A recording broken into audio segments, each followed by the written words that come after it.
Fear, it's the silent prison that locks millions of people away from their potential every single day. Fear stops you from taking the chance. Fear stops you from speaking your truth. Fear stops you from stepping into the life you know deep inside you're meant to live. And the truth is, fear is not the enemy. Fear is energy. Fear is a signal. Fear is the test that stands between the life you're living now and the life you've always dreamed of. The people who rise, the ones who create legacies, the ones who live free, they don't live without fear. They learn to walk with it, to master it, and to transform it into fuel. Today is about staying fearless, not because fear disappears, but because you choose to face it and win. Fear is one of the most misunderstood forces in our lives. Most people treat fear as if it is the enemy, something to run from, something that must be avoided at all costs. But what if I told you that fear is not a wall blocking your path, but a door waiting to be opened? What if fear isn't here to paralyze you, but to direct you? Every time fear shows up, it is a signal. It's life's way of saying, here's where you grow, here's where you expand, here's where you step into more of who you truly are. When you shift the way you look at fear, everything changes. Imagine standing on the edge of a cliff with wings strapped to your back. Fear screams, don't jump, you'll fall, you'll crash, you'll fail. But on the other side of that leap is flight. Fear isn't trying to destroy you. It's testing whether you're willing to rise. The perspective you bring to fear determines whether you remain grounded or whether you soar. Think about your own life right now. Where does fear hold you back? Is it in starting the business you've dreamed of? Speaking in front of others? Loving fully without holding back? Fear shows up most where the stakes are high. And why are they high? Because what's on the other side of fear actually matters to your soul. If it didn't matter, you wouldn't feel the fear. So in that sense, fear is proof that you're standing on the edge of something important, something that could transform you. The problem is that most of us misinterpret the message. We feel fear and we think this must mean stop. This must mean I'm not ready. This must mean I'm not capable.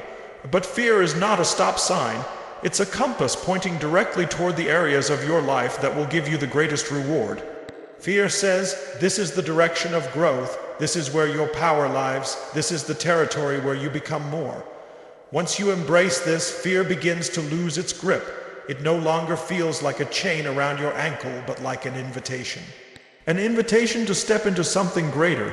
You start to ask different questions. Instead of how do I get rid of fear, you ask, what is this fear pointing me toward? Instead of shrinking back, you lean in. Instead of retreating, you advance. That shift in perspective is the first step to becoming fearless. Consider for a moment that every breakthrough in human history was born on the other side of fear. The greatest leaders, the greatest innovators, the greatest artists, they all faced fear. The difference is they didn't interpret fear as a reason to stop. They interpreted it as a sign they were on the right track. They let fear guide them toward their destiny rather than away from it. They treated fear as confirmation that they were pushing beyond the limits of what was comfortable. And that's exactly why their lives became extraordinary. Let's bring this closer to home. Picture a time in your life when you felt afraid, but you acted anyway.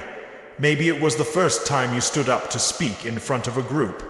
Maybe it was when you took a risk and applied for that job. Maybe it was when you opened up to someone you cared about. Remember that moment? The trembling, the nervous energy, the racing heart, and yet you did it. And afterwards, what did you feel? Relief, pride, power, growth? That moment proves something important. Fear was never your enemy. It was the gateway. Now imagine if every time fear appeared, instead of freezing, instead of running, instead of negotiating with it, you saw it as a green light. Imagine the kind of life you could live if fear became your ally, your partner in growth, your reminder that you're moving towards something that matters. Fear doesn't mean you're weak. It means you're alive. It means you're stretching. It means you're about to expand. Here's another way to look at it. Fear is simply energy. It's adrenaline in your system, your body preparing you for a challenge. That racing heart, those sweaty palms, that surge of intensity. It's your physiology gearing you up, not shutting you down. The problem is not the energy itself, but the meaning you attach to it. If you call it fear, you freeze. If you call it excitement, you move. The shift is in the story you tell yourself, and here's the truth. Fear and excitement feel almost identical in the body. The difference is the meaning. That means at any moment you can reframe fear into anticipation. Instead of saying, "I'm terrified of this presentation," you can say, "I'm excited to share my message." Instead of saying, "I'm afraid to take this leap," you can say, "I'm thrilled to discover what's waiting for me on the other side." The words you use, the frame you choose, transforms fear from an anchor into a sail. Think of the great performers in sports, in art, in life. Do you think they don't feel fear before they step out into the arena? Of course they do, but they call it something else. They call it focus. They call it intensity. They call it being alive. That's the shift in perspective. It's not about erasing fear, it's about renaming it, reframing it, and using it as fuel. If you want to live an extraordinary life, fear must become your compass. Every time you sense it, you can say, "This is the direction I need to move toward." If it scares you to start the business, that's the one you need to build. If it terrifies you to step on stage, that's where you need to stand. If it makes your stomach twist to tell someone how you really feel, that's the conversation you need to have. Fear marks the path. It's the arrow pointing toward freedom. Here's the secret: when you walk toward fear, it gets smaller. When you walk away from fear, it grows. Avoidance feeds it. Confrontation starves it. That's why perspective is everything. Fear isn't a monster, it's a shadow. The closer you move toward it, the more it disappears. But if you keep backing away, that shadow stretches across your whole life. Shifting perspective means choosing to walk forward instead of retreating. You weren't born to tiptoe through life avoiding fear. You were born to face it, to use it, to rise through it. Every great dream in your heart will require you to face it again and again, and that's not a curse, it's a gift. Because on the other side of fear is your freedom, your power, your purpose. The life you want is waiting for you, and the only price of admission is your willingness to change the way you see fear. Fear is not the enemy. Fear is your ally. It's the spotlight showing you exactly where you need to go next. And the moment you shift that perspective, the moment you see fear as a guide instead of a prison guard, you unlock the doors that have been keeping you trapped for years. This is the beginning of becoming fearless, not by eliminating fear, but by seeing it for what it truly is, the path to your greatest self. Fear has one trick that keeps most people trapped. It convinces you to wait. It whispers, "Hold on, think about it, maybe tomorrow, maybe when you're ready." And here's the truth: you will never feel ready. Waiting does not dissolve fear. Waiting does not prepare you. Waiting only feeds the monster. The longer you wait, the stronger fear becomes. The antidote to fear is not thinking, it's not planning, it's not waiting. The antidote to fear is immediate, decisive action. Think about the last time you hesitated. Maybe you wanted to speak up in a meeting. Maybe you wanted to ask someone out. Maybe you wanted to launch that idea you've been sitting on. The moment the thought appeared, so did fear. And what did fear say? Not now, what if you fail? What if people laugh? What if it doesn't work? And instead of acting, you paused, you hesitated, and in that pause the fear doubled in size, because hesitation is the oxygen fear needs to breathe. Action, on the other hand, suffocates fear. The second you move, the second you step forward, fear begins to lose its grip. It's like standing on the edge of a pool. The water looks freezing, your body resists, your mind races. But the moment you jump in, it's never as bad as you thought. You adapt, you adjust, you realize you can handle it. That's what action does. It proves fear's story wrong. Here's the problem: most people live in someday. They wait for perfect timing. They wait for the right moment. They wait until all the stars align. But someday is where dreams go to die. There will never be a perfect time. There will always be risk. There will always be uncertainty. Action doesn't wait for certainty. Action creates certainty. You don't get clarity by thinking about it. You get clarity by doing it. Decisive action is powerful because it rewires your brain. Every time you act in spite of fear, you create a new pattern. I feel afraid, but I move anyway. That becomes your new identity. Instead of being someone who waits, you become someone who acts. Instead of being someone who hesitates, you become someone who decides. And that identity compounds. It grows stronger every time you act quickly and decisively. Before long, you've built the habit of courage. Imagine two people standing before the same opportunity. One hesitates, questions, overthinks, delays, and the door closes. The other acts immediately, seizes the moment, and learns along the way. Who grows, who wins, who expands? It's not the one who waited until they were ready. It's the one who acted before they felt ready. Because action creates momentum, and momentum is the secret to breaking fear's cycle. Momentum is everything. Fear thrives in stillness. It's like a car stuck in the mud. If you sit there spinning the wheels, you sink deeper. But if you press forward with force, if you move, the car gains traction and pulls free. That's what momentum does in your life. It frees you from the paralysis of fear. But momentum can only begin with one thing, that first step. You don't need to know the entire road. You don't need to have the whole plan. You just need to take the first step right now. Think about it this way. Action is a muscle. The more you use it, the stronger it gets. The less you use it, the weaker it becomes. People who act quickly develop the courage muscle. They train themselves to lean into discomfort, to respond instead of retreat. And just like lifting weights in a gym, the muscle grows through resistance. Fear is that resistance, and every time you push against it with action, you get stronger. The mind will try to convince you that you need more information before you act, but knowledge without action is useless. You don't need to know the whole staircase to take the first step. You don't need to have it all figured out. You just need to begin. Action creates feedback. Feedback creates learning. Learning creates growth, and growth creates results. None of that happens if you stay stuck in thought. This is why the most successful people in every field act fast. They don't sit around waiting to feel ready. They make a decision, they move, and they figure it out on the way. They know that failure is not the opposite of success, it's part of success. Every failure contains a lesson that sharpens them for the next move. But you only collect those lessons if you act. Waiting collects dust, action collects wisdom. Every time you hesitate, remember this: fear feeds on delay. The longer you think about it, the bigger the monster grows in your head. But the moment you step forward, you discover the monster was only a shadow. Action shrinks the shadow until it disappears. This is why immediate, decisive action is so critical.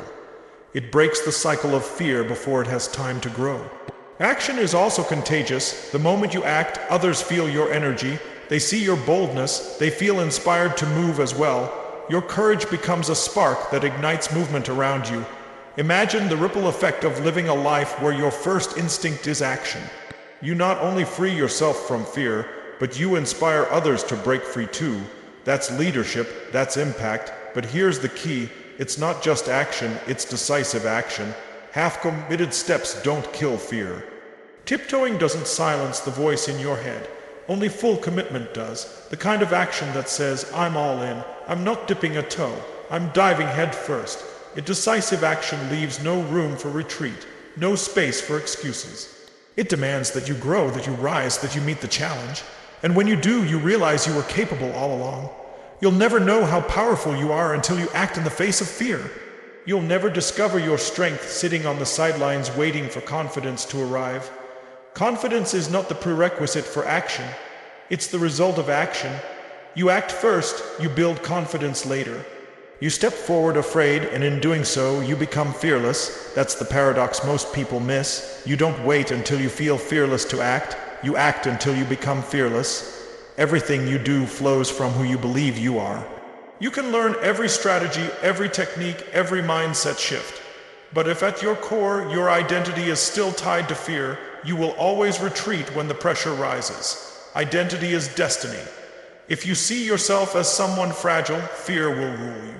If you see yourself as someone who is fearless, unstoppable, unbreakable, fear may knock on your door, but it will never move you off your path. The way most people live is backward. They wait for results to shape their identity. They wait until they succeed before they believe they are capable. They wait until they feel confident before they believe they are strong. But the truth is the opposite. Identity comes first. The results you want, the confidence you crave, the strength you seek, they all flow out of who you decide you are right now. You don't wait for proof. You create proof by declaring who you are and living into it. Think about it. If you tell yourself, I'm shy, I'm weak, I'm afraid, your actions will align with that identity. You'll hesitate, you'll withdraw, you'll hold back. But if you declare, I am fearless, I am bold, I am someone who does hard things, your brain begins to search for ways to confirm that story. You start acting in alignment with the identity you claim. Over time, the actions compound and your identity becomes reality. This is how transformation happens, from the inside out.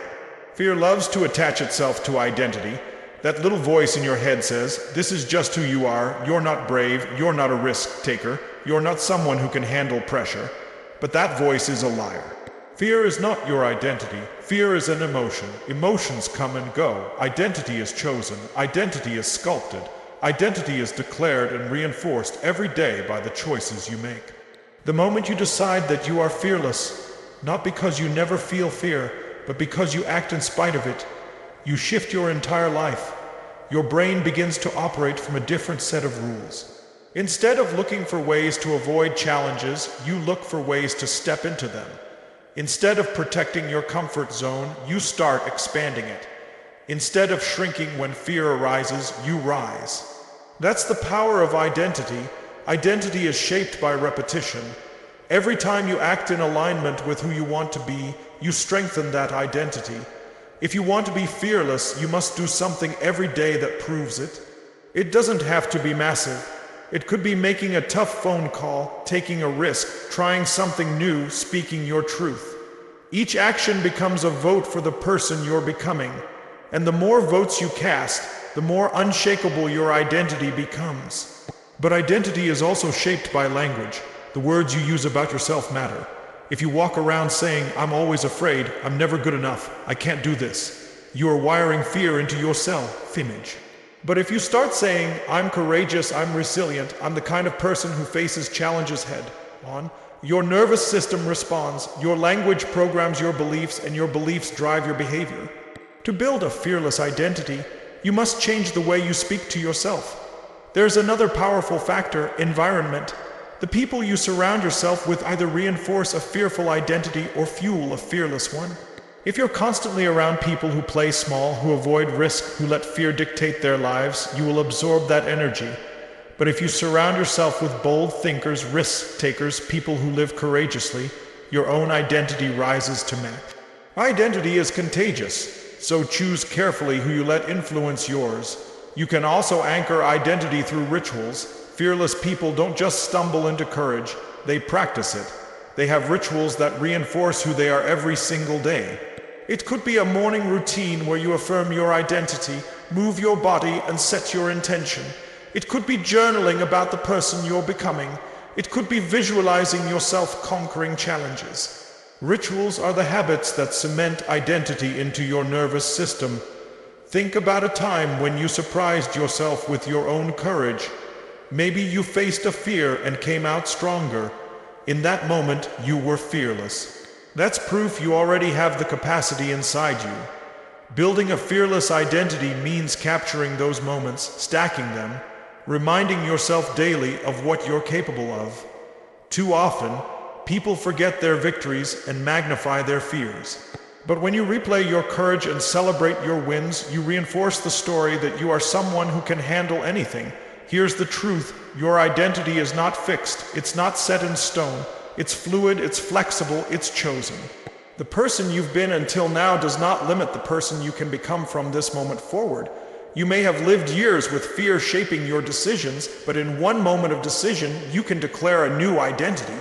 And when you declare it and you act on it consistently, fear loses its power over your life. Fearless identity is not about never being afraid, it's about refusing to identify as someone controlled by fear. It's about rewriting the story of who you are. Instead of I'm afraid, it becomes I act even when I'm afraid. Instead of I can't handle it, it becomes I always figure it out. Instead of I'm not strong enough, it becomes I am unstoppable. This shift in self-concept is the foundation of a life without limits. And here's the beauty. Once you build a fearless identity, fear itself begins to change shape. It no longer feels like a threat. It becomes a challenge. It becomes fuel. You start to crave it because you know it's the signal that you're growing. And when you meet fear with a fearless identity, you don't just conquer challenges. You redefine what's possible for your life. Everything starts with who you believe you are. If you want to conquer fear, don't just fight the emotion, transform the identity. Because the strongest force in the human personality is the need to stay consistent with who we believe we are. When you see yourself as fearless, every action you take aligns with that truth, and soon fear no longer rules you, you rule it.